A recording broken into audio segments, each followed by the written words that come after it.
Let's continue with the public speaking conference. The next speaker of the day is 17 years old, lives in Tatabánya, and studies at Tatabánya High School. She loves sharing her ideas and developing her performing skills. She has already gained some valuable experience at a public speaking contest where she had to talk about COVID-19, and in fact, she was chosen as the best speaker of the whole event. Pretty impressive. She also works at an international exchange student organization called AFS, and her dream would be to continue her studies at a Scandinavian country. With her mentors, Vincebell's support, she would like to share her ideas and experiences she gained in the job market, the student job market. So please welcome on stage the ninth speaker today, Hartmann Réka.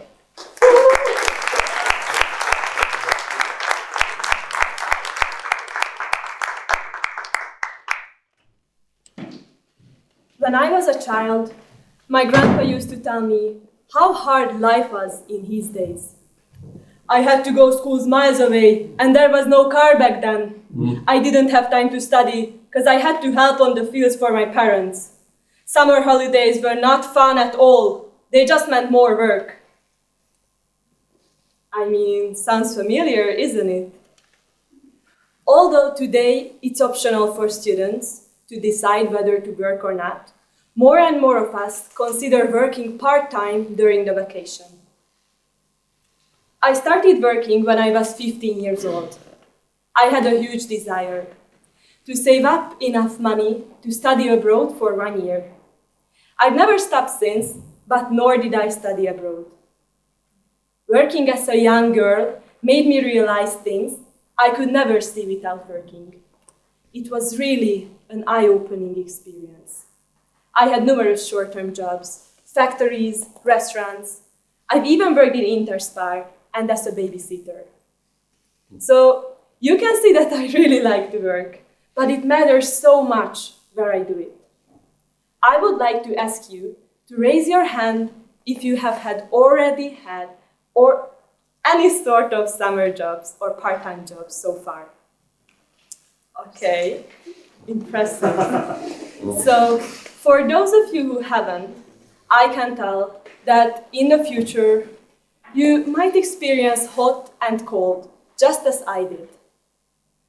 Because let's be honest, us, students, we probably get the tasks that no one really wants to do, which is partly understandable because some of us don't have any qualifications.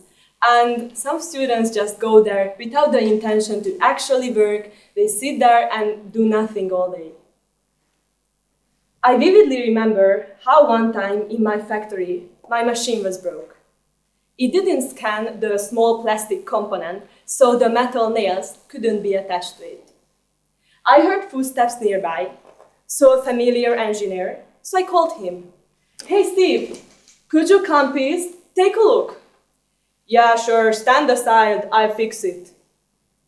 At that time, I already knew some things on how to handle the machine, but he kept ignoring me when I was about to tell him what the problem exactly was, try to show him the motion, the code that the machine wrote, and the little detail that was broken.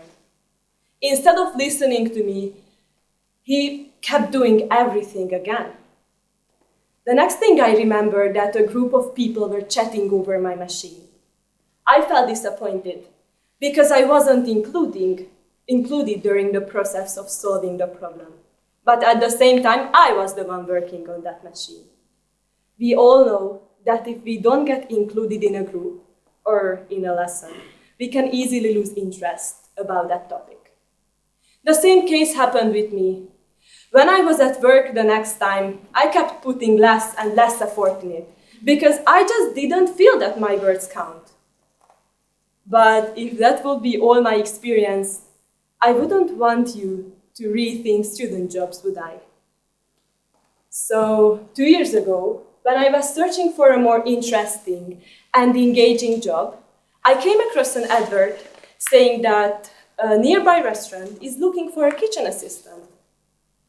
I've always loved to cook, so I decided to give it a try. My first tasks were not pleasant at all.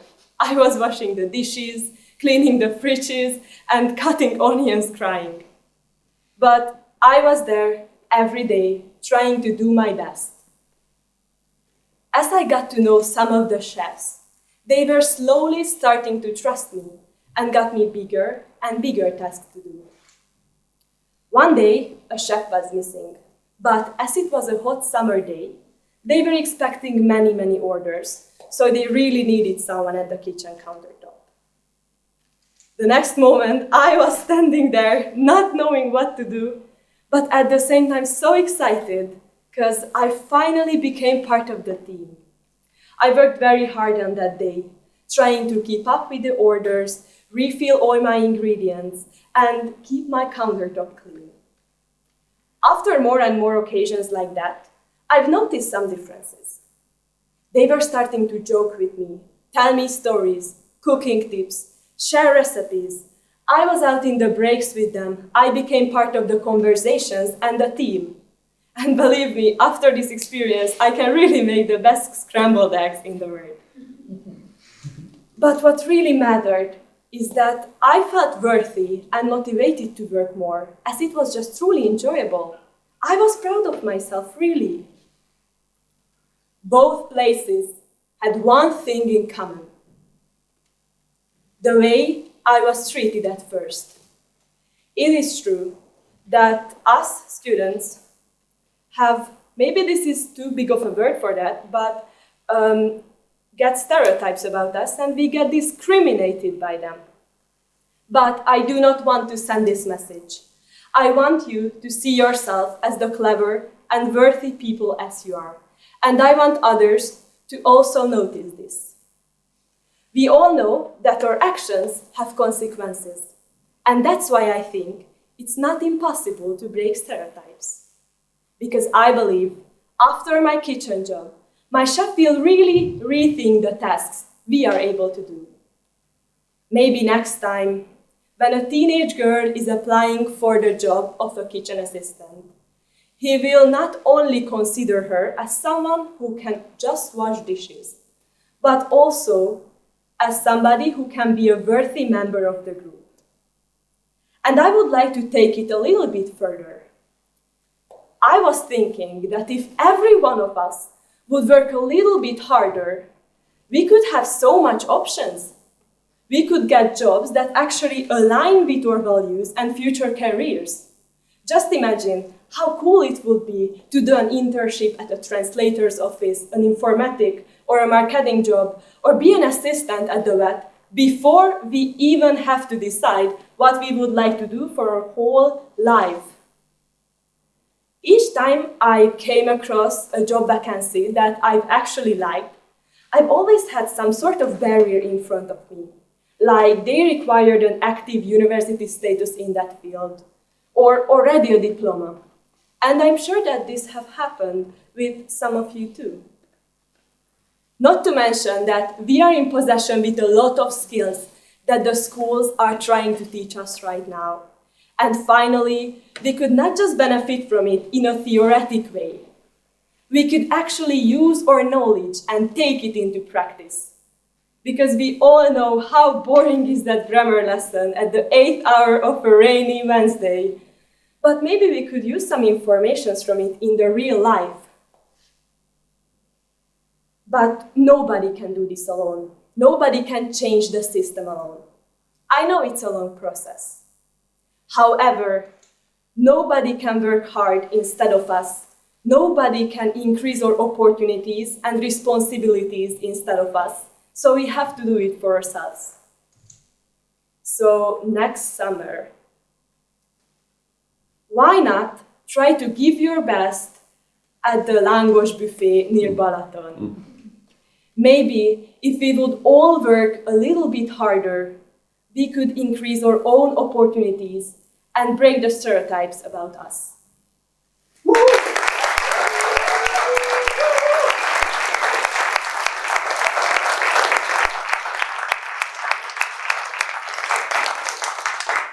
Thank you, Réka. And I would have one question for you. So you mentioned that if we would work harder, we would get much opportunities. So if you were there to face that you can have another new job, what would it be?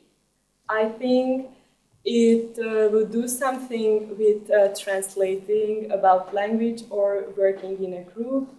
And yes, as I've already mentioned, I would like to use some of the skills that I've gained from school, like maths or history or some kind of that, or even at MAP, like Kata said, that government thing is also really interesting.